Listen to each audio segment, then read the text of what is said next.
malo, así.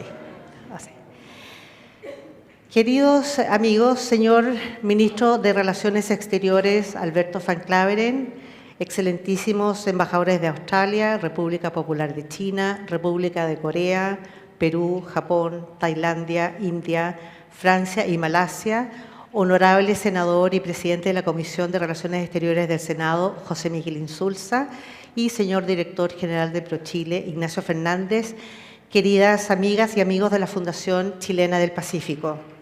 Antes que todo, quiero agradecer a Deloitte, a través de su CEO, Cristian Durán, y de su socio también de Deloitte, Ricardo Briggs, y también miembro del directorio de la Fundación, por facilitarnos sus instalaciones para este evento el día de hoy. Muchas gracias a ambos de nuevo.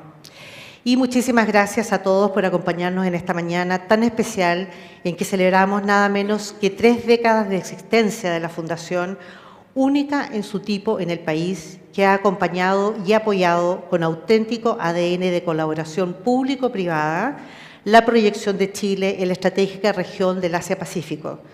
Hago extensivo este agradecimiento a todos los que nos siguen, literalmente miles de personas en nuestro país y cada vez más en el extranjero, que se suman y nutren los eventos y temas que ocupan nuestra agenda, crecientemente diversificada y que hoy están conectados también a través de streaming.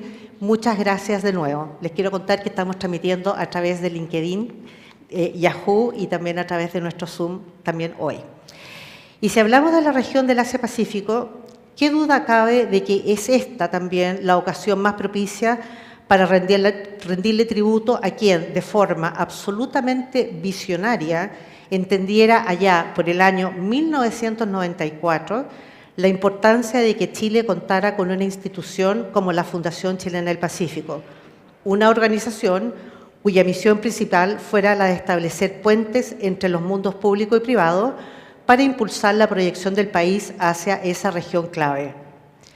Como estoy segura de que muchos de ustedes saben, me refiero, por supuesto, a Edgardo Benninger, hombre que consagró su vida al servicio del país desde múltiples posiciones de la máxima responsabilidad y que encarna, me atrevo a afirmar que hasta el día de hoy, un periodo en el que la política asignada por la voluntad de llegar a acuerdos impulsó el desarrollo y el consenso nacional en asuntos esenciales para el presente y porvenir, entre ellos que Chile no tenía otro camino que el de abrazar al Asia-Pacífico y su orientación hacia el feroz y maravilloso Océano Pacífico que nos riega a lo largo de miles de kilómetros como una de las principales cartas de progreso. Con todo eso en el horizonte, Edgardo convocó, entre otros, a visionarios en la materia, entre ellos a Andrónico Luksic, Roberto Andraca y Juan Gabriel Valdés, todos los cuales ayudaron a concretar el proyecto de nuestra celebrada fundación. La capacidad de Edgardo Benninger para visualizar el peso que el Asia-Pacífico acabaría cobrando para Chile sorprende aún hoy, a más de 15 años de su partida, junto a sus escritos sobre el tema que empiezan temprano, a mediados de los 90, apenas un par de meses antes de fallecer, en septiembre del año 2009, nos dejó esta última reflexión que vale la pena traer a colación en esta mañana tan especial.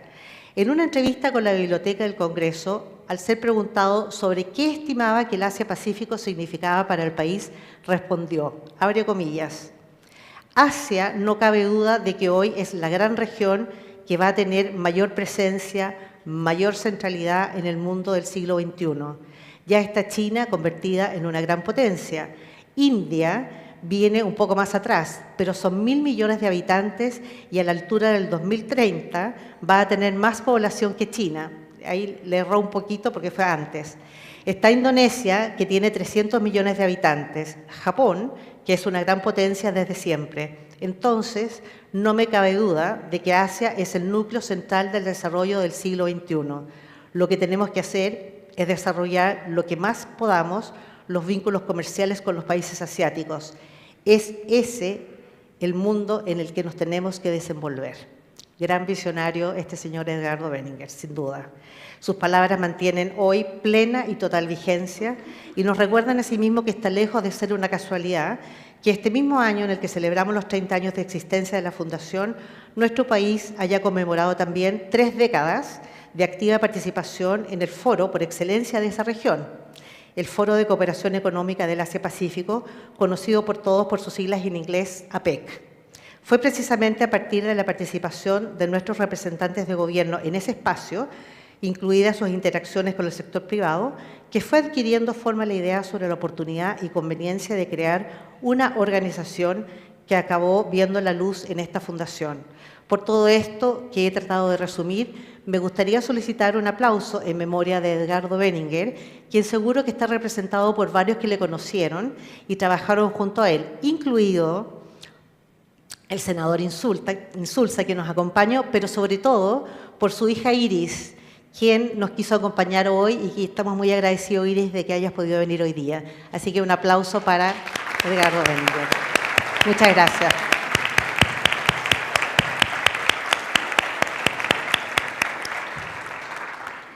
Como Secretaría del Consejo Asesor Empresarial de APEC, el conocido ABAC, y del PEC en nuestro país, en estrecha colaboración con el Estado de Chile, muy en especial a través de los profesionales de la Subsecretaría de Relaciones Económicas e Internacionales del Ministerio de Relaciones Exteriores, la conocida SUBREI, a quienes queremos reconocer hoy también por el trabajo fundamental que realizan para asegurar la inserción exitosa de nuestro país en mercados cada vez más competitivos y en alianza con el mundo privado. Este espíritu colaborativo sigue como nuestro motor y horizonte de acción. Queremos del mismo modo aprovechar esta instancia tan especial para enviarle un caluroso saludo y enorme reconocimiento a mi antecesor como director ejecutivo de la Fundación durante nada menos que 22 años, nuestro amigo y colaborador hasta el día de hoy, Manfred Wilhelmi.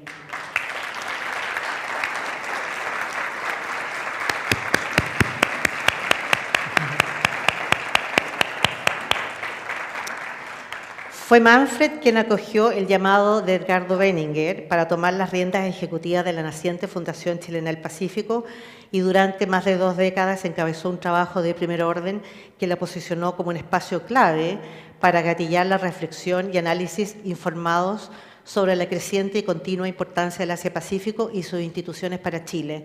El conocimiento sobre estas materias de Manfred desde el espacio de la academia fue siempre y continúa siendo de un nivel superlativo, lo que lo mantiene como uno de los principales expertos en el país y a nivel internacional.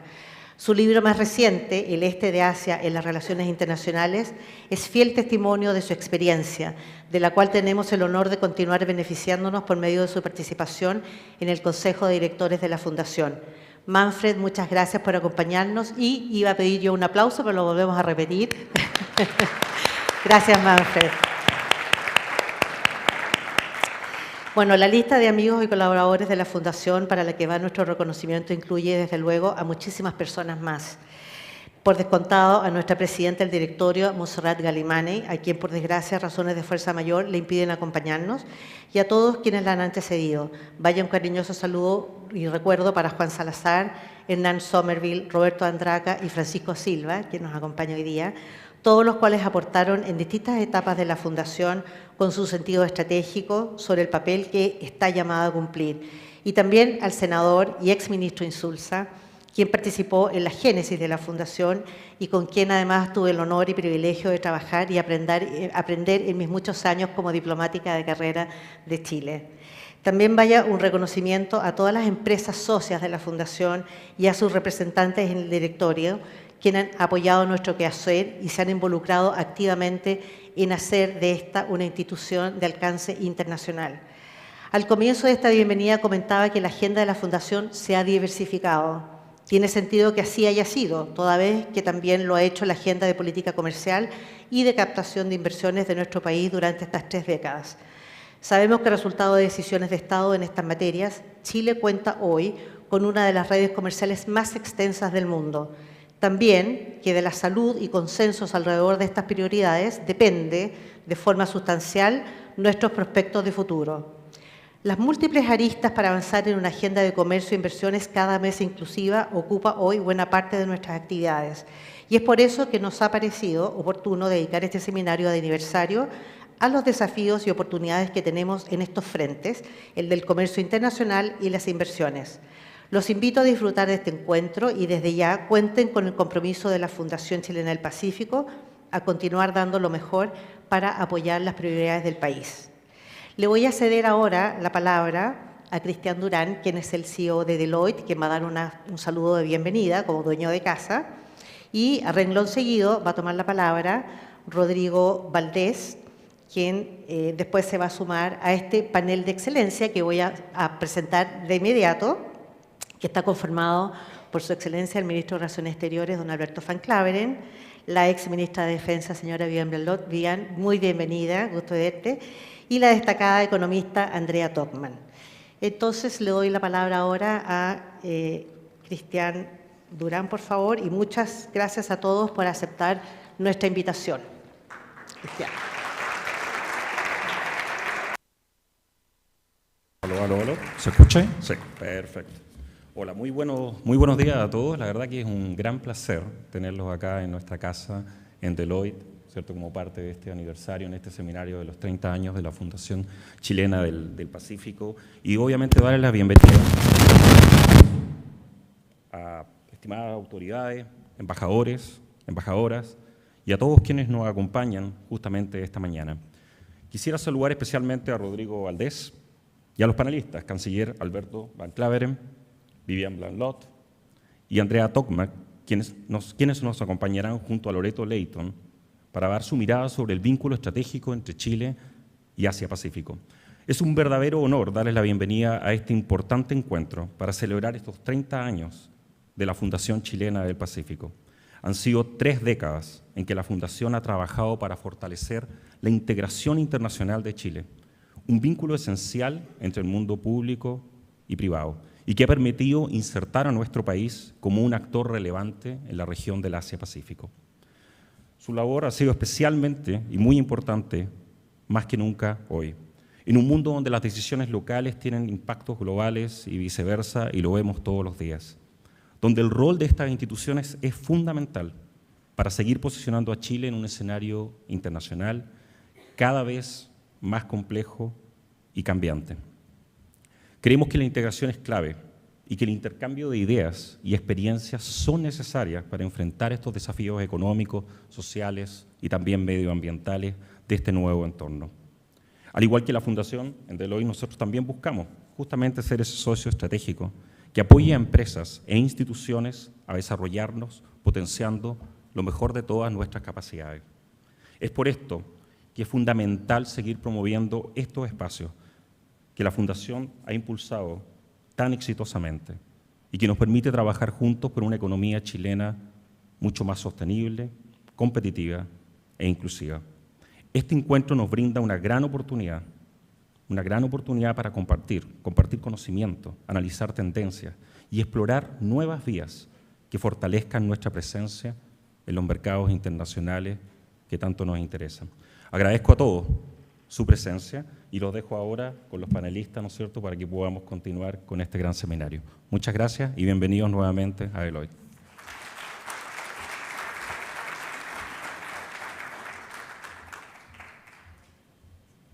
Mi teléfono, perdón.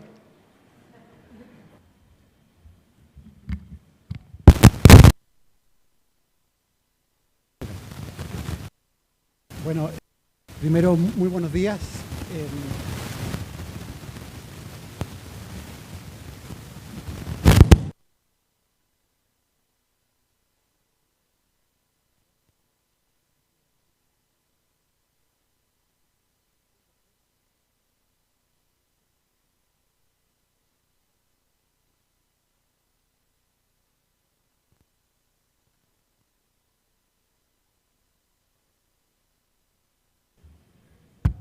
Ahora sí. ¿A dónde apunto con esto? Ahí sí, perfecto.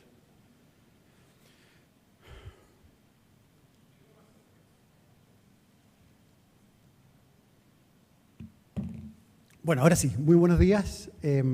Primero, muchas gracias a la Fundación Chilena del Pacífico por la invitación, a Loreto por organizar esto, a Deloitte por tenernos acá. Un saludo especial, canciller, embajadores, senador Insulza y también a mis compañeras de panel. Voy a hacer una presentación ahora que creo que sirve para enmarcar lo que vamos a discutir después en el panel. Porque soy chileno, no puedo hablar demasiado de Chile, entonces voy a hacer mi presentación sobre Latinoamérica con algunos pequeños señales hacia Chile. Lo que voy a hablar, la verdad es que se aplica a todos los países de la región, especialmente los más parecidos entre ellos que tienen, digamos que no tienen programa con el Fondo Monetario y por lo tanto tienen una macroeconomía más parecida. Y se aplica con distintos grados de intensidad. Quizás Chile en menos intensidad en algunas cosas, pero a todos se aplica. Y todo esto se basa, a propósito, en una publicación que acabamos de lanzar el lunes en Asunción, que es el Panorama Económico Regional, que hacemos una vez al año en el departamento donde yo trabajo, en el Fondo Monetario. Bueno, ¿qué voy a hacer? Voy a hablar bien rápido del ambiente global, en qué está el mundo. En segundo lugar, quiero hablar de los desarrollos recientes en Latinoamérica. Quiero hablar un poquito de cómo se ven las perspectivas y los riesgos principales. Y después volver a prioridades de política económica para la región. Entonces, ¿qué puedo decir del mundo? El mundo ha sido súper resiliente en los últimos años. Pasamos por COVID, pasamos por las guerras, con movimientos de precios de distintos bienes muy fuertes, con destrucción de cadenas de productivas que se han vuelto al mar, en fin. Y es bien impresionante ver que al menos en los últimos trimestres, y esto son las proyecciones del fondo, estas líneas punteadas que están al lado izquierdo para mercados emergentes, el mundo y el mundo avanzado, apenas se ha movido. Pasa 6 meses y la proyección para el mundo sube de 3 a 3,1. Después sube a 3,2, después vuelve a 3,1. Seguimos en una estabilidad bien fuerte, que esconde, sin embargo, algo que es importante, que es que la posición cíclica de las economías, cuán rápido van respecto de su capacidad, es bien distinto. Estados Unidos, en los últimos par de años, ha estado creciendo mucho más fuerte de lo normal. El mundo emergente y en particular China han estado creciendo un poco menos de su capacidad. Y por lo tanto, tienen posiciones cíclicas distintas, posiciones de política distintas, pero eso, la buena noticia es que se está normalizando también. Como saben, tuvimos un shock inflacionario gigantesco en el mundo, post-COVID y post-invasión de Rusia a Ucrania, pero los bancos centrales han logrado bajar la inflación. En esto también ha ayudado la normalización de los shocks que hubo. Y la verdad es que estamos en un periodo ahora en que se espera que las tasas de interés vayan bajando. Hoy día hay reunión a propósito de la Reserva Federal, el mercado espera 25 puntos base de rebaja, y lo que está en ese gráfico a la derecha son simplemente las expectativas hacia adelante. Todos esperan que esto continúe, lo que es una buena noticia en el sentido que se están normalizando las tasas de interés en el mundo, aunque, como voy a mencionar más adelante, posiblemente sean más altas de lo que estábamos acostumbrados. Paso a la región. Aquí las noticias son quizás un poquito menos buenas por un tema fundamental. Voy a hablar mucho de crecimiento potencial y quiero definirlo. Crecimiento potencial de las economías es básicamente la velocidad a la que pueden avanzar sin tener problemas. Piensen en un auto que tiene una velocidad de crucero. Esa velocidad de crucero en un auto antiguo, un Fiat 600, era un número. Si iba más rápido, se sobrecalentaba, habían problemas. Un auto más nuevo hoy día va más rápido, pero también tiene ciertos límites. Con la economía les pasa lo mismo. Tienen ciertos límites para ir.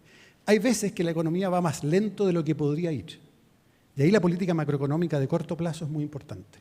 Hacer política monetaria, hacer política fiscal, eso ayuda a llevar la economía a su potencial. Pero cuando uno ya está en el potencial, el problema no es política macroeconómica de corto plazo. Es cómo uno cambia la capacidad de crecimiento de esa economía. Y lo que vemos en la región es que la región se ha ido desacelerando de crecimientos bastante fuertes post-COVID, sobre 4, incluso 5%. Hemos estado creciendo en torno a 2% ahora último. Y quizás lo más importante, la posición cíclica de las distintas economías ha vuelto a estar normal. Brasil y México se demoraron en normalizarse. Chile y Colombia se sobrecalentaron después del COVID. Dieron mucho impulso, hubo que ajustar las economías y hoy día se han normalizado de nuevo. Perú, Uruguay y Paraguay tuvieron shocks recientes de climáticos muy fuertes, que también los sacaron de rumbo. Pero hoy día lo que se percibe en la región es que estamos todos, más o menos, a la velocidad normal. Y la mala noticia ahora es que esa velocidad normal es muy baja. Y ese va a ser uno de los principales mensajes. ¿Qué hacer para poder subir esa velocidad? Y la discusión de este panel tiene mucho que ver con eso. Si uno mira el largo plazo en Chile, la economía se ha desempeñado bien en décadas donde el crecimiento de las exportaciones ha sido fuerte, incluso más fuerte que el PIB. Bueno, ¿qué está pasando en el corto plazo? La inversión, voy a hacerlo bien simple, la inversión todavía está bastante plana en la región. Y si uno ve qué está pasando a nivel de distintos rubros, incluso la minería tiene una inversión bastante baja en la región. Y no es solo Chile, son varios países. Del lado externo, la región, la verdad, ya hablé un poco de lo financiero, la región ha visto una normalización de los precios de las materias primas. Han bajado algunas un poco en los últimos trimestres, pero otras como el cobre, más los metales, han estado bastante estables. Y lo que es interesante también es que los flujos de inversión se mantienen también bastante estables, sobre todo la inversión extranjera directa, aunque no es particularmente alta, en torno al 2% del PIB anual. Donde sí ha habido cambios en el mundo, en lo más reciente, en el ambiente comercial, que directamente nos importa en este seminario. Déjeme contarle primero la película larga y después voy a ir en una lámina a la película corta. La película larga es que de 1980 a el 2008, o sea, casi 40 años, la razón comercio internacional a PIB del mundo creció brutalmente. El comercio crecía más rápido que el mundo. En el Fondo Monetario llamamos a esa era como de globalización. Y lo que pasó después del 2008 hasta ahora es que subidas y bajadas mediante, la tendencia es plana, de esa razón. Eso quiere decir que el PIB está creciendo, el comercio está creciendo con el PIB en paralelo, pero no más fuerte. Llamamos a esta época slow globalization, como que una globalización lenta. Si uno mira ahora al corto plazo, se encuentra que el mundo ha entrado en una etapa un poco más compleja, con un aumento bien fuerte, yo diría que desde el 2020 en adelante, en intervenciones que dificultan el comercio. Latinoamérica en general está bastante ausente de estas tensiones, incluso siendo activo o víctima de esto. Pero hay otras regiones en el mundo que sí están haciendo esto. Esto va más allá de los aranceles. Hay políticas industriales metidas y otros temas que son relevantes. Y un gran tema para el Fondo Monetario es cómo esto va a estar impactando el comercio global hacia el futuro. Hasta ahora lo ha impactado poco. ¿Okay? La buena noticia es que el comercio ha sido resiliente y seguimos con un comercio mundial creciendo en torno al PIB. De hecho, en el gráfico a la derecha ahí tienen lo que ha pasado con los volúmenes de crecimiento. La línea punteada es el mundo, estuvo muy bajo por ahí por el 2023, pero ha vuelto a crecer en torno a 3%, que es lo que crece el PIB mundial. Y lo que es interesante ver que Latinoamérica se ha defendido bastante bien de esto. La línea roja son volúmenes, la morada son valores. Los valores han caído en su tasa de crecimiento porque los precios de los commodities, como decía, se han normalizado. Pero los volúmenes han estado creciendo a tasas no tan bajas. Quizá algo preocupante para Chile es que el crecimiento de los volúmenes es más bajo en Chile que el crecimiento del resto de la región. Y eso debiera llamar la atención esto era muy distinto 2 décadas atrás o 1 década atrás. Y por lo tanto hay algo acá que mirar. Un paréntesis, pie de página, cuando yo fui ministro saqué la idea de que había un problema con el comercio y me dieron capotera. Pero creo que ahora puedo decir con más propiedad, hay un tema en el comercio que hay que mirar con mucho más atención. Salgo del footnote. Si uno mira ahora adentro de las exportaciones chilenas, la realidad es que nuestras exportaciones mineras han estado cayendo en los últimos trimestres. Y si uno mira ahora 20 años encuentra que la producción minera ha estado plana. Algo hay en la minería que fue muy importante en el pasado, que dejó de ser tan dinámica como podría ser. El resto, los sectores no mineros, son más parecidos a lo que está pasando en Latinoamérica, que no es malo, pero no tiene por qué ser ese el referente al que queremos aspirar. Interesante, a pesar de todas las tensiones en el mundo, la región no ha tenido un cambio de comportamiento muy fuerte de su patrón comercial. Si uno hace este mismo gráfico en otras zonas del mundo, encuentra que los países están cambiándose de bloques.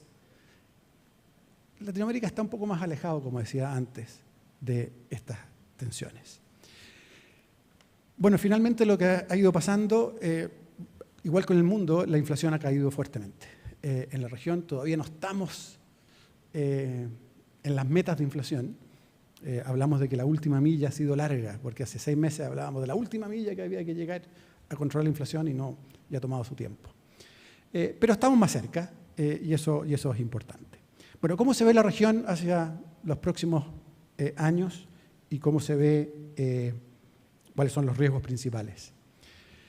La región, quiero que se fijen en la columna de Chile, por supuesto, pero también la del lado, donde dice Latinoamérica 7, que son las 7 economías más parecidas, más grandes. Y lo que nuestras proyecciones indican es que las economías se están desacelerando, algunas más, otras menos, de crecimientos en torno a 2,5% a más cerca de 2% hacia el 2025, aunque Chile tiene una desaceleración algo menor. El resto de Latinoamérica es mucho más variado, así que creo que las historias del Caribe, las historias de, por ejemplo, Argentina o Ecuador son muy fundamentalmente distintas. Algo que no le ponemos tanta atención de Chile, pero que vale la pena, es que Centroamérica ya por harto tiempo está creciendo más que Sudamérica. Y es una región crecientemente ordenada desde el punto de vista macro. Bien, ¿cuáles son los riesgos más importantes acá? Hay riesgos globales. Perdón, de la inflación me la salto porque la verdad es que está convergiendo. ¿Cuáles son los riesgos más grandes? Bueno, hay riesgos globales importantes. El gráfico de la izquierda muestra qué le podría pasar al PIB mundial, crecería menos, dependiendo de qué pase con las tarifas, de qué pase con la incertidumbre en torno a las tarifas, qué pasa, cómo reaccionan los mercados a esto otro. En fin, los invito a leer ahora el World Economic Outlook si quieren saber más de estos ejercicios. Pero evidentemente no es tan difícil prever que esto produce algún efecto. Y lo mismo sucede con algo que nos preocupa, que es que el nivel de la deuda pública en algunos países grandes, y voy a hablar de China y Estados Unidos en particular, además de sus déficits, son bastante grandes. Y eso pone presiones eventualmente hacia adelante en las tasas de interés. Si uno mira ahora a mediano plazo, y déjeme decir que la macro está a buen recaudo, básicamente, en la región. Pero si uno mira ahora a mediano plazo, y voy a pensar en los próximos 5 años, y aquí faltaron unas pequeñas, en el gráfico a la izquierda, se fijan, dice LA7, no, está bien esto. Los primeros 3 bloques a la izquierda es lo que creció la economía de Latinoamérica, Europa emergente y Asia emergente en los últimos 20 años, justo antes del COVID. Y ahí lo hacemos bastante mal. Los siguientes 3 bloques es lo mismo, pero es lo que proyectamos hoy día para los próximos 5 años.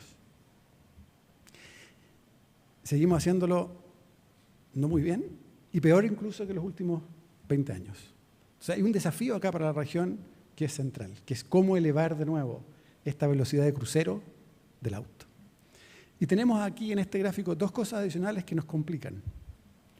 La primera, y ahora comparen la lámina, la primera barra con la cuarta barra, que es LA7. Si se fijan que la barra azul es mucho más chiquitita en los próximos 5 años que en los últimos 20 años.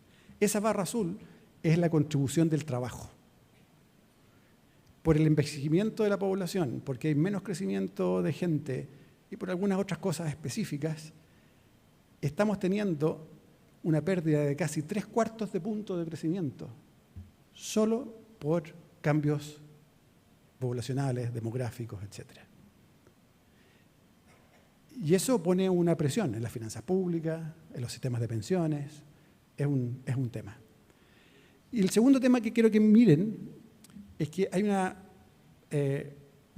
columna ahí de color como verde agua, no sé, un color especial. Esa columna es la productividad total de factores. Dos cosas a darse cuenta. La productividad en Latinoamérica contribuyó casi nada al crecimiento en los últimos 5 años. Muy distinto a cómo lo hacen los países emergentes de Europa o de Asia. Fíjense que la parte roja, que es básicamente la inversión, el capital, ya es un poco mayor, pero no es tan distinta a Europa. Lo que es distinto es la productividad. Y lo que hacemos hacia adelante nosotros en nuestras proyecciones es suponer que vamos a tener crecimiento de la productividad. Casi 3/4 de punto de crecimiento de la productividad. Un riesgo evidente es, puede esto no darse. Esto no es mecánico, necesita ser alimentado con reformas, con ideas. Con esto paso a las prioridades de política económica en la región. Voy a hablar de 2 grandes prioridades. Una prioridad es qué hacer con la política macroeconómica de corto plazo y la segunda prioridad es qué hacer con reformas. Respecto de la política económica, hay que partir diciendo que el nivel de deuda de los países parece demasiado alto, mucho más alto que 10 años atrás. En segundo lugar, nosotros esperamos que con los planes que existen, la deuda pública a PIB en la región se estabilice. Sin embargo, lo que estamos viendo es que esos planes son, y esto siempre lo digo en mis seminarios, son como mi dieta. Sufre postergaciones recurrentes.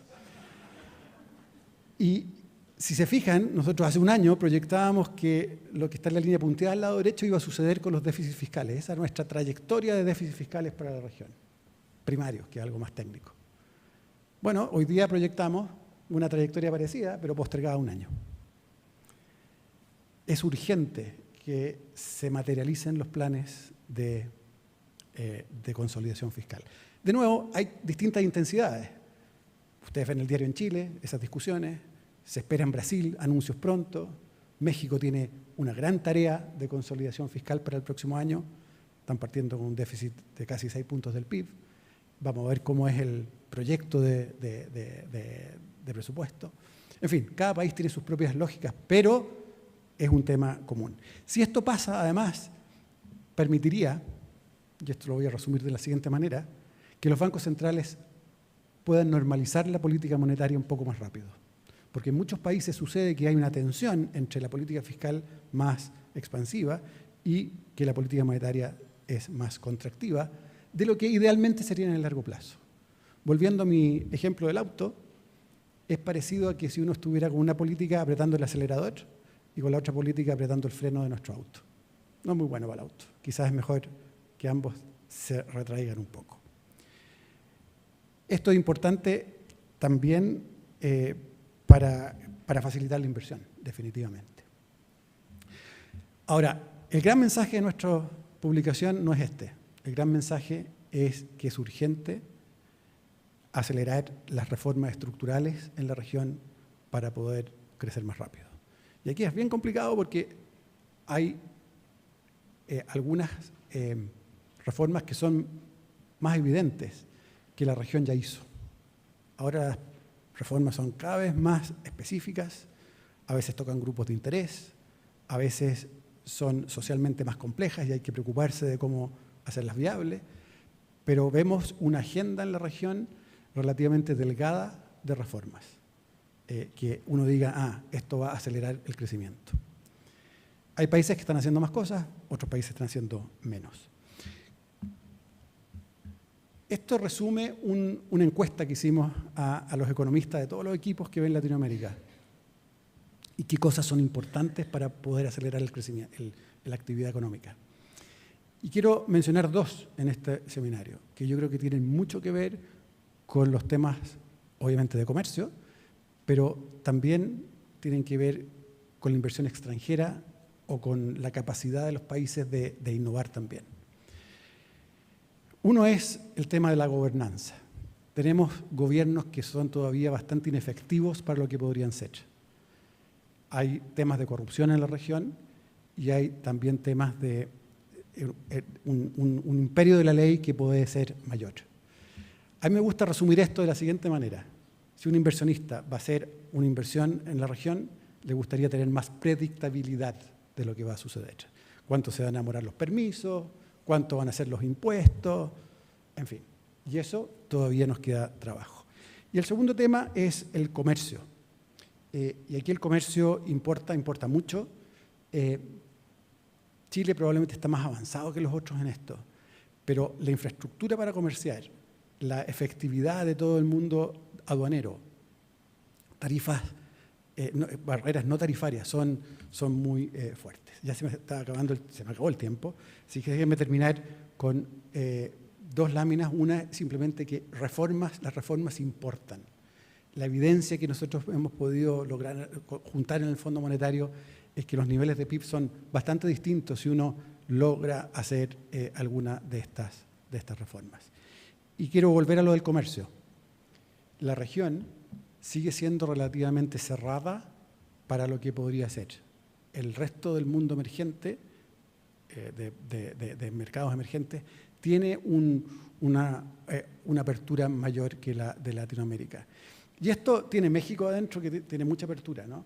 Y tiene algo de Chile, que también tiene bastante apertura, pero otros países tienen definitivamente economías bastante más cerradas.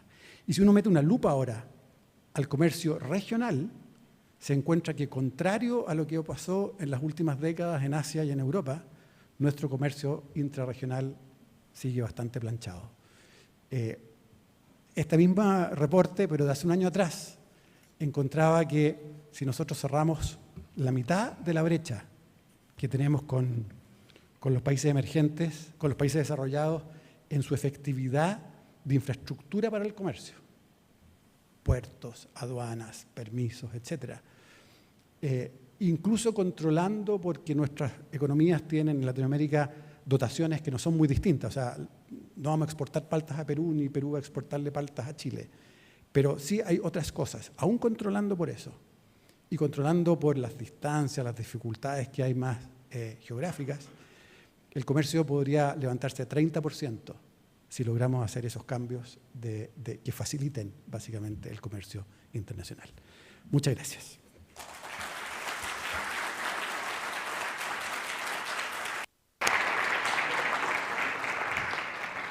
Muchísimas gracias, Rodrigo, por tu interesante presentación.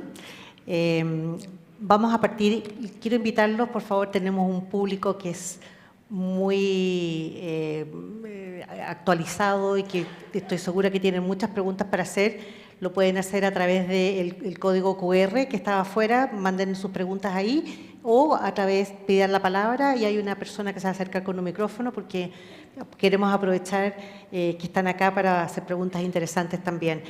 Voy a partir con Rodrigo y voy a partir con el tema de México, que tú lo recalcaste.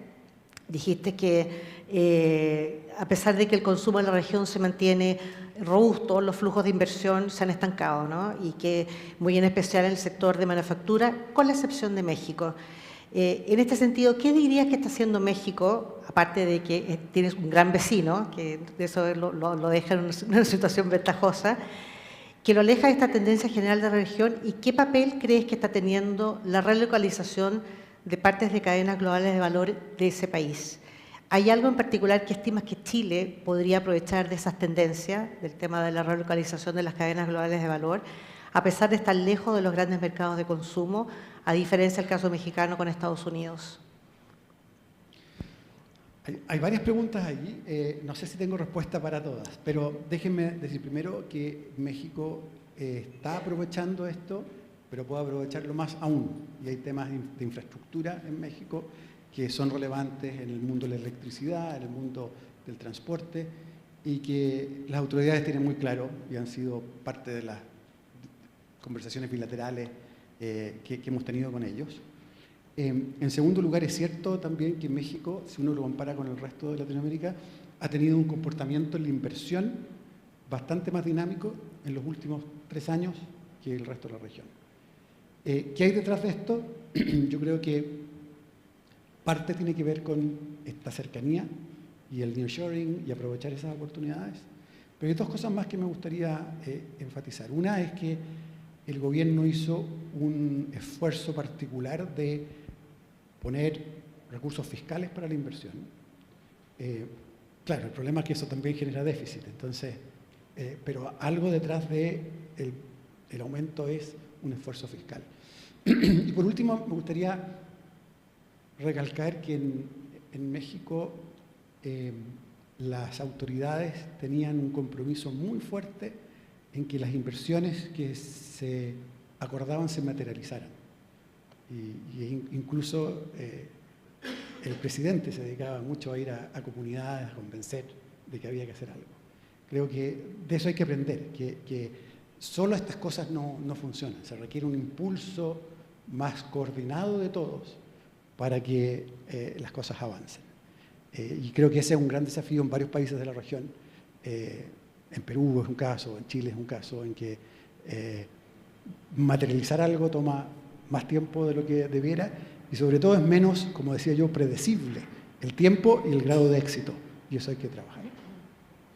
Y con respecto a la posibilidad que tiene Chile de aprovechar esto del nearshoring, porque la verdad que hasta ahora no hemos tenido ningún caso de éxito, creo, de aprovechar esta relocalización. Bueno, la realidad es que Sudamérica y el Cono Sur en particular estamos bien lejos de estas cadenas, ¿no? Pero no por eso no hay oportunidades. Hay, por ejemplo, en el mundo de los servicios, cosas que se pueden hacer más. Yo siempre he sido muy optimista respecto a las exportaciones de servicios que Chile puede dar. Pero la realidad es que sí, estamos más lejos y por lo tanto, dadas esas restricciones, hay que tener estrategias que las tomen en cuenta. Muchas gracias, Rodrigo. Y voy a pasar a ti, Andrea, porque sé que tú tienes un tema con el tema de los servicios, que nos puedes compartir lo que tú crees que puede ser una gran oportunidad para Chile. Ahí tienes un micrófono acá. Ahí está. Primero, agradecer la invitación y agradecer la presentación de Rodrigo, muy interesante. Efectivamente, yo coincido con lo último que dice Rodrigo, que el gran potencial está en servicios, en exportación de servicios. Si uno mira la presentación de Rodrigo, yo se lo voy a hacer en privado, pero ya después me relaja. Todos los gráficos de comercio son de bienes, de mercancía, de problemas de infraestructura. Tu última slide de políticas públicas se basa, o sea, abajo en uno tuve que como que usar los anteojos que no traje para ver los servicios mencionados, pero después lo dijiste. Entonces, creo que uno de los grandes problemas que tenemos con respecto al crecimiento de las últimas 2 décadas y el crecimiento hacia adelante, ese potencial que nos muestra Rodrigo, tiene que ver con que seguimos pegados en un modelo de desarrollo que no es el que teníamos que empujar. El mundo en el cual yo estudié, Rodrigo fue jefe mío también en un momento, y Chile en particular, era uno en que empujaba el deseo por llegar a ser un país desarrollado, un país rico, un país, entre comillas, industrializado. Esa era la palabra que usábamos, ese era el modelo. Y ese modelo nos obligaba a nosotros, país chico, y eso no ha cambiado, a aprovechar los mercados y las demandas globales. Para eso teníamos algunas barreras muy importantes. Una de ellas tenía que ver con estas cosas de infraestructura, de puertos, de aduanas, de geografía. Yo creo que ese es un modelo que no está agotado, pero que no es la vía del desarrollo para Chile. La vía del desarrollo para Chile está asociada a los servicios. Si uno mira el crecimiento del empleo en el mundo, el crecimiento del empleo en la manufactura, en la industria, está planito. No es ahí donde crece, de hecho es el más amenazado por la tecnología. ¿Dónde se generan los empleos? Están en el sector servicios. 2/3 del PIB mundial está asociado a servicios. 50% del empleo mundial está asociado a servicios. 71% del empleo en Chile. 86% del empleo en Singapur. Ese es un país al cual uno podría pensar tremenda aspiración por desarrollo, bueno, es un desarrollo basado en servicios. Entonces, lo primero es el modelo de crecimiento en base a tratar de imitar lo que hicieron los países antes que nosotros para llegar a ser, entre comillas, industrializados. Es un modelo de crecimiento que hoy día no sirve. Y no sirve porque, por varias cosas que dijo Rodrigo, estructurales. Somos más viejos. Cuando uno es más viejo, ya no compra más refrigeradores, compra servicios. ¿No es cierto? La tecnología nos ha ayudado a digitalizar servicios. No piensen en peluquería. Estamos hablando de servicios financieros, estamos hablando de otras cosas que tienen sus propias barreras y que todavía nos falta por abrirnos a reducirlas. Pero no son las barreras de más tratados comerciales, son otras cosas. Son dificultades de la formación del capital humano, etc. Un segundo elemento estructural tiene que ver con la riqueza. Somos indudablemente más ricos como mundo hoy día de lo que éramos hace 25, 30, 50 años. Cuando uno es más rico, mayor parte de su consumo está asociado a servicios. De nuevo, esa es la demanda que tenemos hacia adelante. País pequeño tiene que aprovechar la demanda del mundo porque internamente no se va a sustentar. Esa caída en crecimiento que vemos hace 2 décadas, o una década, según donde uno encuentre el punto, cuando Rodrigo nos muestra que viene asociada también a una caída en las exportaciones de mercancía, lo que cae fundamentalmente después del 2008 en Chile son las exportaciones de servicios.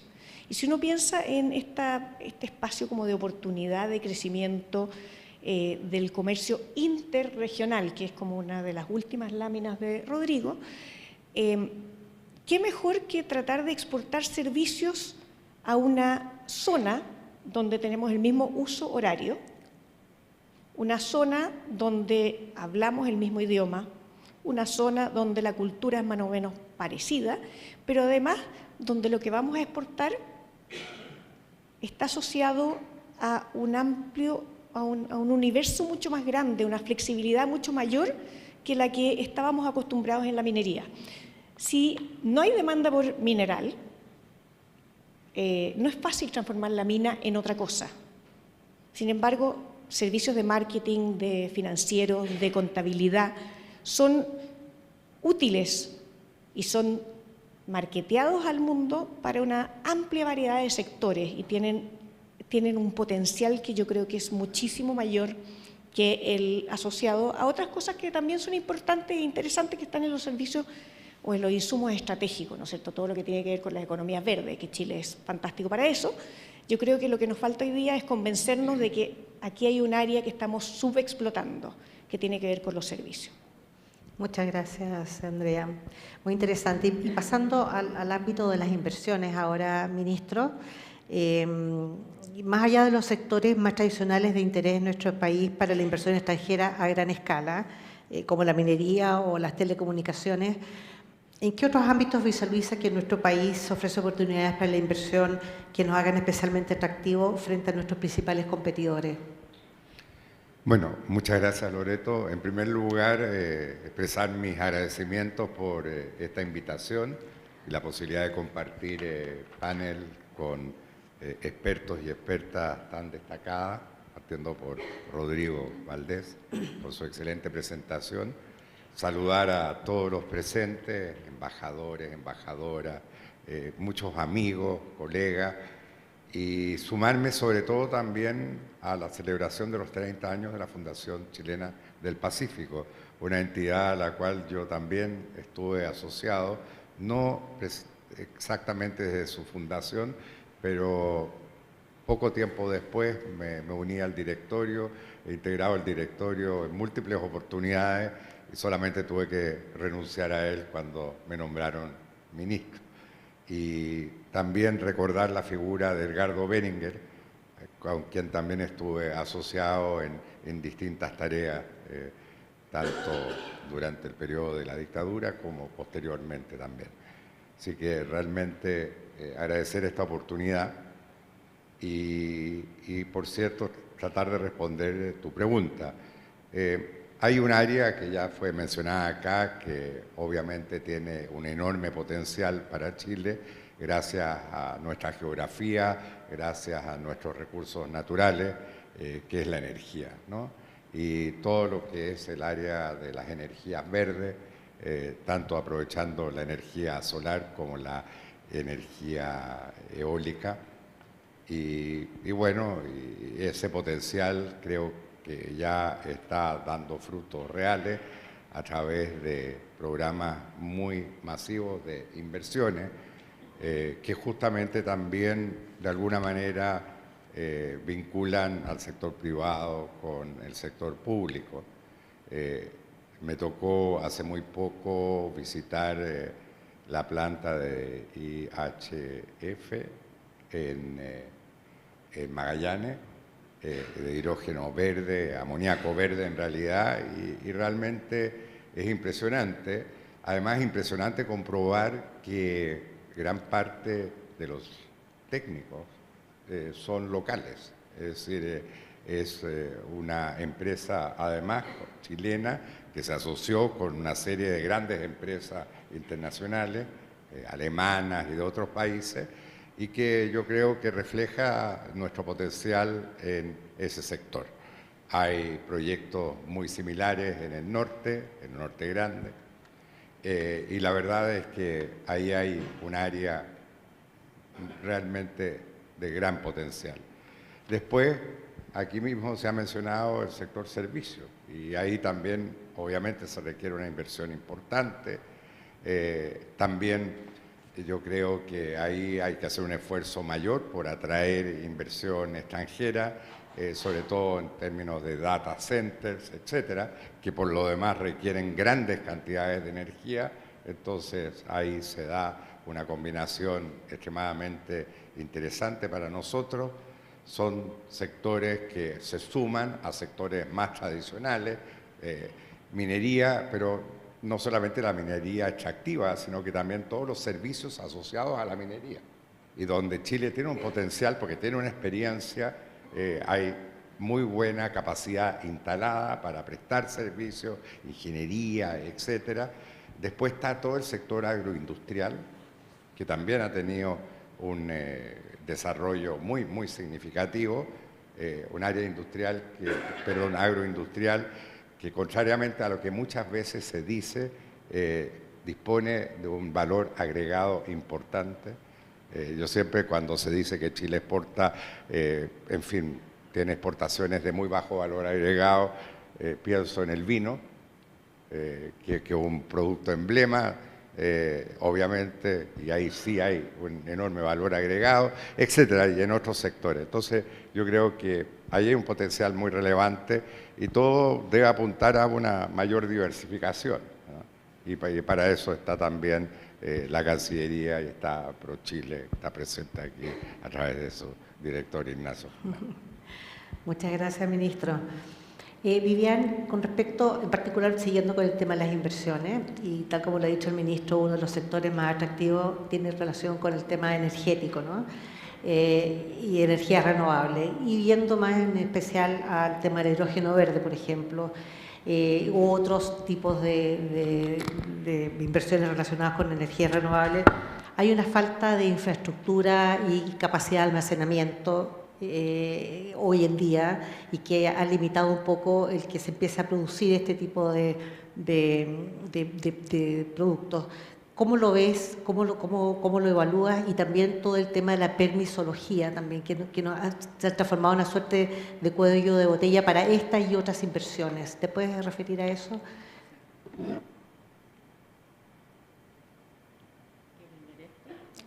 Debería estar prendido. Yo creo que está prendido, ¿eh? O si no, usa el de ese. Sí.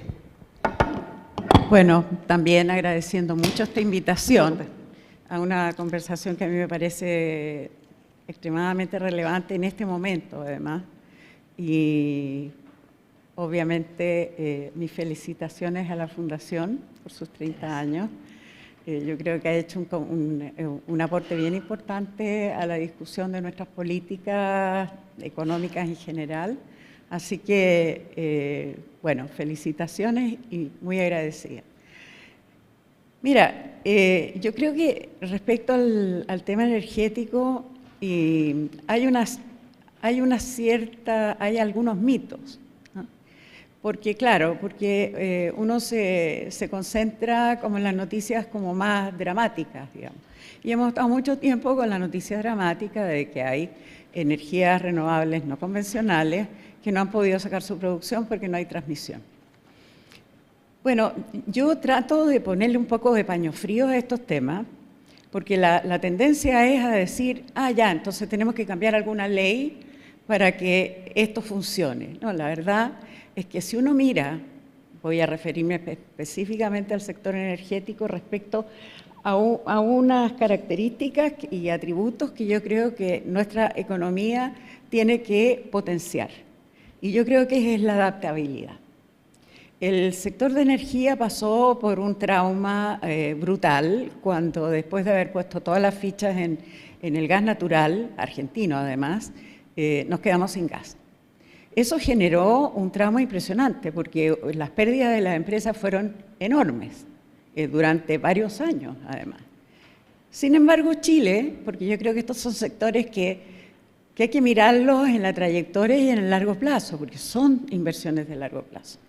Sin embargo, Chile se adaptó, el sector eléctrico, y hizo algo que es una transformación que yo la encuentro muy notable. O sea, pasó de ser un país que se descansaba en la hidroelectricidad y el carbón, agregó el gas, le fue más o menos con eso en un principio, y luego se jugó por las energías renovables, nuevas energías renovables. Y lo que ha hecho de pasar todos los límites y metas que se habían establecido, digamos, en cuanto a inversión en esa área, yo no creo que no lo podemos ver en ningún otro sector. Y tampoco ha ocurrido en otros países del mundo. Entonces, tenemos hoy día una capacidad de producción de energía muy grande. Y luego, también, y teniendo que ver con la adaptabilidad, también es impresionante que, a pesar de que el gobierno decidió ir con una ley para poder fomentar el almacenamiento, las empresas empezaron desde antes a invertir en almacenamiento. Y lo que han hecho, y por supuesto estos temas son relativamente lentos, porque, por ejemplo, el almacenamiento en base a baterías, ha tenido problemas técnicos y los tiene en el mundo, no los tiene en Chile. Son básicamente, ese es el cuello de botella, pero se van resolviendo,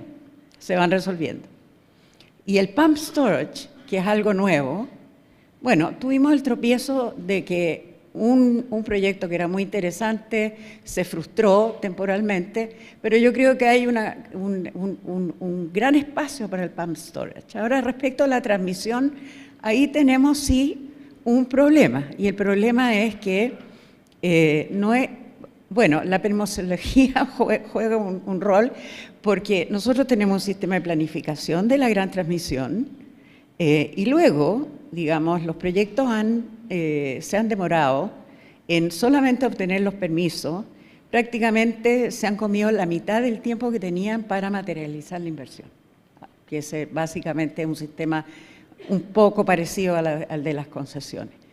Entonces, nosotros tenemos ahí un problema que yo lo considero que es burocrático. Es la participación del Estado, que es necesaria en esta planificación, se ha visto frustrada porque no ha habido la agilidad y entonces la transmisión llega tarde. Pero llega. O sea, yo aquí veo siempre el vaso medio vacío, está ocurriendo y hay inversiones. Ahí ha habido mucho interés en invertir en la transmisión. Entonces, son problemas que son de crecimiento, diría yo. Son los dolores del crecimiento. Respecto al hidrógeno verde, va a ser más difícil de lo que se pensaba. No es esta apuesta maravillosa en que tenemos una competitividad gigantesca y es llegar y hacer, por muchas razones. Pero sí tenemos ventajas porque tenemos energía barata, que eso es obviamente una gran ventaja. Y la verdad es que, tal como yo lo veo, es que tenemos que apostar por el hidrógeno verde para producir amoníaco, que es lo más práctico, digamos, pero de todas maneras eso se va a demorar. Además, hay que considerar que para poder hacer una planta de hidrógeno verde se requiere una cantidad de energía enorme, que no puede salir del sistema que nosotros tenemos, el sistema público, digamos, sino que tiene que salir de enclaves en los cuales se instale la energía, que son también gigantescas inversiones, más las plantas para producir hidrógeno verde y luego la capacidad de puertos para poder exportar eso, si no lo vamos a consumir nosotros. Entonces yo creo que, ¿cuáles son nuestros cuellos de botella? No solo en energía, sino que en otros sectores. Bueno, hay un proyecto de mejorar el tema llamado permisología, que yo encuentro que es bastante bueno, que va muy bien encaminado, pero no podemos esperar que ese proyecto dé frutos, porque se va a demorar mucho tiempo. Lo que necesitamos es algo que el gobierno está empezando a hacer ahora, y que yo celebro porque lo echaba de menos, que es intervenir la gestión de la permisología, que eso sí tiene resultado en el corto plazo. Entonces yo diría, a ver, yo veo el sector de energía con una fuerza impresionante y diría que nuestro problema de una inversión, yo no creo que el sector de energía esté invirtiendo poco, yo creo que está invirtiendo muchísimo. El problema es que la mayor parte de lo que se está construyendo hoy día obtuvo permisos hace varios años y el problema ha empeorado. Entonces lo tenemos que claramente enderezar muy rápidamente. Y esto, yo diría, termino con eso, yo creo que uno de nuestros problemas serios es el problema de conectividad puertos, conectividad para la exportación, muy serio. Y estamos muy atrasados. Es decir, yo vengo escuchando el tema de que hay que invertir en puertos, modernizar los puertos además, modernizar la gestión de los puertos, desde hace, no sé, 15 años o algo así. Y por lo que veo, no ha pasado nada. Y eso obviamente influye en todos los sectores. Sí, justo otra de mis preguntas era en relación a eso, al tema de la inversión en la infraestructura portuaria, vis a vis lo que ha sucedido en Perú, por ejemplo, en que tienen grandes inversiones y de hecho ahora se inaugura el famoso puerto de Chancay, ¿no?, con una gran inversión de China. Pero yo quiero volver a Rodrigo y aprovechar que tenemos a Rodrigo, que es del Fondo Monetario Internacional, para hacer una pregunta coyuntural, dado la reciente elección en Estados Unidos, y preguntarle un poco por el tema de los aranceles, ¿no? En tu presentación te referiste a este aumento de intervenciones dañinas en el comercio que tiene con un claro tinte populista y muy evidente, sostenido desde el año 2009 a la fecha, y así como la relación que parece establecerse entre eso y el debilitamiento en el crecimiento de las exportaciones en la región. En este sentido, y a la luz de nuevos hechos de alcance global, como es los resultados de estas elecciones con la elección de Trump, ¿cómo estimas que va a evolucionar esta situación? O sea, en concreto, si se materializa el alza generalizada de tarifas de 20% para todos los socios comerciales de Estados Unidos, que Donald Trump mencionó en la campaña, así como la de hasta 100% para el caso de los autos eléctricos chinos, ¿qué proyectas que puede ocurrir con el comercio en general? Y en particular con el de Chile, con ese país tan importante para nosotros y en realidad que además somos tan abiertos que cualquier cambio que haya nos va a afectar de alguna u otra manera a mediano plazo, sin duda. Yo creo que, y voy a ponerme el gorro del Fondo Monetario acá, es demasiado pronto para especular sobre cuál va a ser la política que efectivamente se va a materializar. Yo llamaría primero a ver qué se va a hacer. Este es un sí. Y después analizar. Simplemente porque una cosa son las campañas y otra cosa son cómo se materializan las cosas, ¿no? Dicho eso, me gustaría volver un punto al tema de los permisos y llamar la atención en dos cosas que percibimos. De nuevo, esto no es solo Chile, esto son tendencias bien globales. Uno es que el riesgo de que las cosas se demoren cuando un inversionista ya ha puesto plata es bien distinto a cuando las tasas de interés eran bajitas a cuando las tasas de interés son altas. Y ese es un cambio bien radical que hemos tenido desde el mundo pre-COVID al mundo actual. Y por lo tanto el costo de la incertidumbre de la demora es algo que tenemos que tomar mucho más en cuenta y ver dónde queda ese riesgo. Y creo que hay que empezar a pensar si ese riesgo hay que compartirlo mejor entre los distintos actores y no solo el que propone la inversión. Y el segundo tema que vemos con preocupación son los temas de las tarifas, de cómo, es muy difícil esto, pero cómo tener mecanismos que reflejen de verdad los costos de los sistemas. Que puede ser eléctrico, puede ser de agua, puede ser de todo, ¿no? Pero hay también una tendencia de ver más riesgos a verse entrampado en problemas tarifarios. Esos dos temas yo creo que son importantes para, de nuevo, facilitar inversiones. Al final las inversiones se le exige cierto retorno, pero ese retorno que se le exige es muy variable de los riesgos que el inversionista perciba. Y en la región, yo diría que en las últimas décadas y algo más, ha ido aumentando gradualmente ese premio que se le exige a las inversiones. Más allá del riesgo soberano de que van a pagar o no la deuda pública, no, ese está bastante bien en muchos países. Este es algo extra que muy probablemente ha ido aumentando. ¿Y lo de Estados Unidos? No, yo ya contesté, pues. Bueno, está bien. Era un sí, pero no importa. Ya. Voy a pasar al ministro. No era un sí, era esperemos ver los planes. Bueno, y ojalá que haya sido solo una promesa de campaña y que efectivamente no se materialicen, definitivamente. Ministro, en el ADN de la Fundación está este espíritu de colaboración público-privada, ¿no? Que la hace muy única. Creo que somos dos instituciones en Chile que son público-privadas, nosotros y la Fundación Chile, creo, no equivocarme. ¿Qué evaluación hacen de los puentes público-privados hasta ahora en nuestro país y en este plano?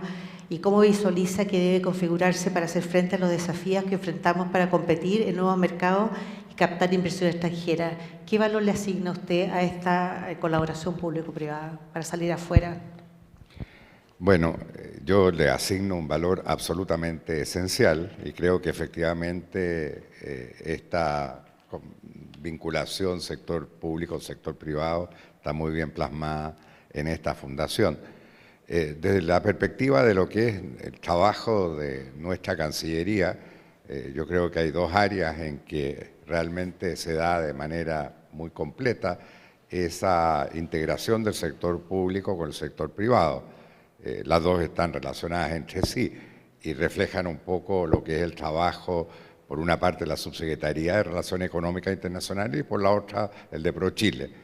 En el caso de la Subsecretaría de Relaciones Económicas Internacionales, y es una tradición que viene de la época de la Direcon, hay aquí destacados antiguos directores de la Direcon, siempre ha habido una integración muy significativa entre el sector público y el sector privado. La institución del cuarto adjunto ha existido en todas las negociaciones relevantes de Chile. Siempre ha habido consulta al sector empresarial para ver los intereses tanto ofensivos como los intereses defensivos en una negociación comercial. Y ha habido siempre un diálogo, una interacción que ha sido muy estrecha y quizás no tan conocida, pero siempre se ha mantenido. Y creo que eso es un muy buen ejemplo de integración público-privada. Por cierto, las decisiones finales las toma el Ejecutivo, pero lo hace siempre escuchando al sector privado y tratando también de proyectar los intereses del sector privado, porque para eso están estos grandes acuerdos de libre comercio. Después, en el trabajo de ProChile, la integración siempre ha existido. Toda la organización, bueno, ahora el día de ayer anunciamos la 9ª Chile Week en China, y es un esfuerzo público-privado, desde todo punto de vista, en términos de participación, en términos también de patrocinio, en fin, de las actividades que se organizan, etc. Entonces, realmente yo creo que es un buen ejemplo de vinculación entre lo público y lo privado, y obviamente en otras áreas también hay esta misma integración. Creo que eso es esencial para cualquier país que pretenda avanzar en el camino al desarrollo, absolutamente esencial. Digamos, y ahí muchas veces los papeles también son diversos.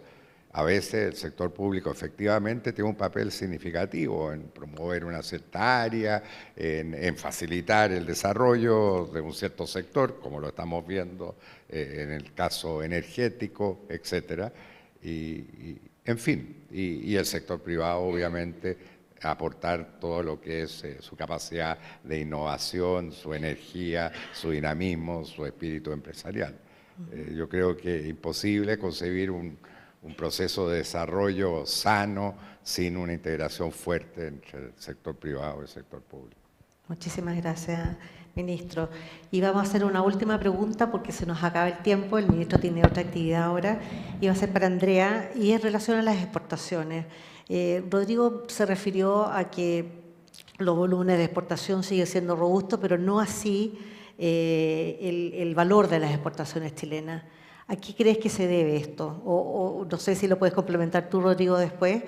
¿Por qué estimas que se está produciendo este fenómeno? Y más importante, ¿qué consideras que deberíamos reforzar como país para aumentar el valor de nuestras exportaciones? Y a lo mejor, Rodrigo, ahí para cerrar puedes decirnos ¿cuál crees que es el problema de nuestras exportaciones? Que dijiste que ahora que no eras ministro te atrevías a decirlo.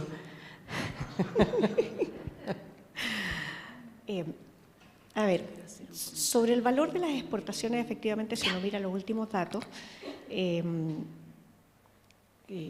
valor es P por Q, ¿no es cierto? Es cantidad por precio.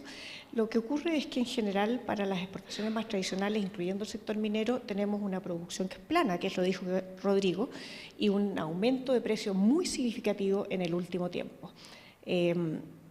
Eso genera y revela un dato que pareciera mejor de lo que es, porque parece como que estamos exportando más, pero estamos exportando más valor, que básicamente no depende de nosotros, sino que depende de un ciclo mundial de los commodities y cosas que están pasando con respecto a esas áreas muy importantes de tratar de generar energía de un modo menos contaminante para evitar todos los costos en crecimiento y humanos de un mundo con cambio climático.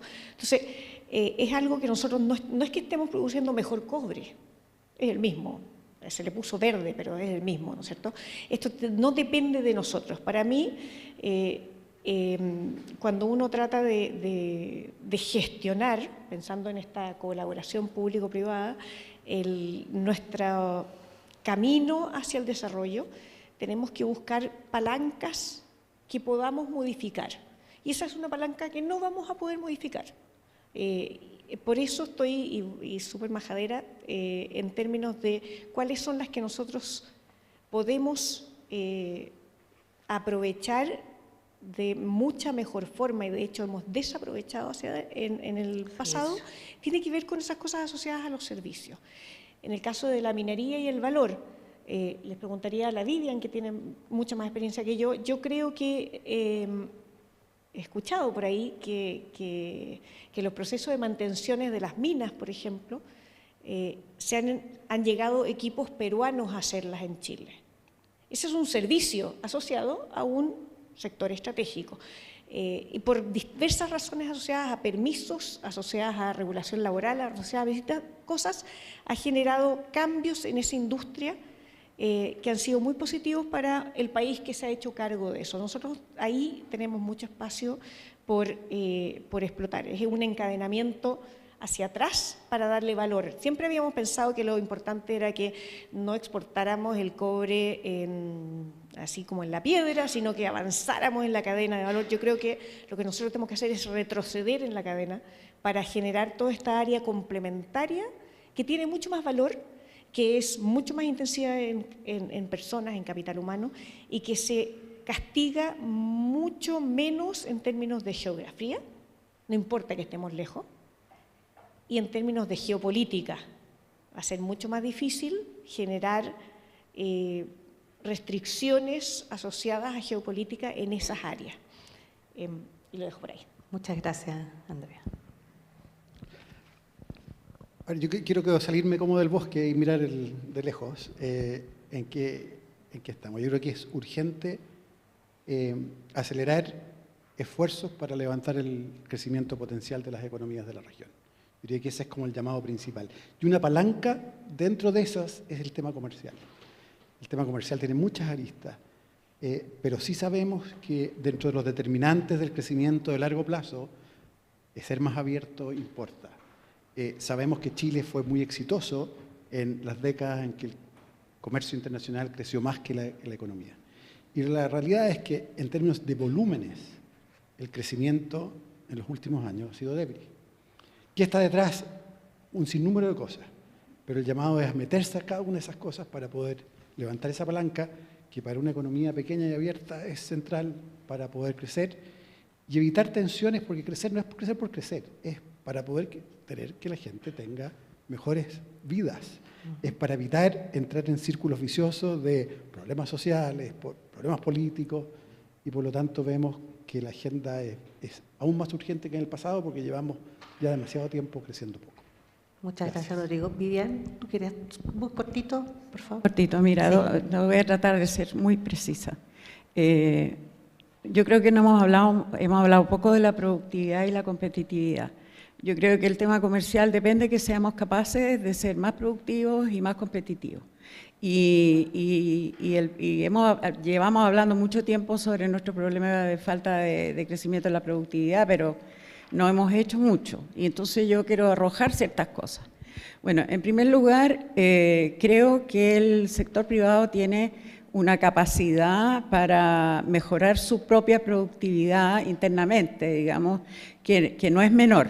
En el sector minero que lo mencionó Andrea, efectivamente ahí la verdad es que hay una creación de valor enorme y aumento de eficiencia en los procesos que son de ingeniería y de construcción. No me voy a explayar en eso, pero yo creo que hay muchos ejemplos, hay muchas empresas altamente calificadas y con mucha experiencia en Chile, digamos, que además ahí es un servicio que podemos aportar.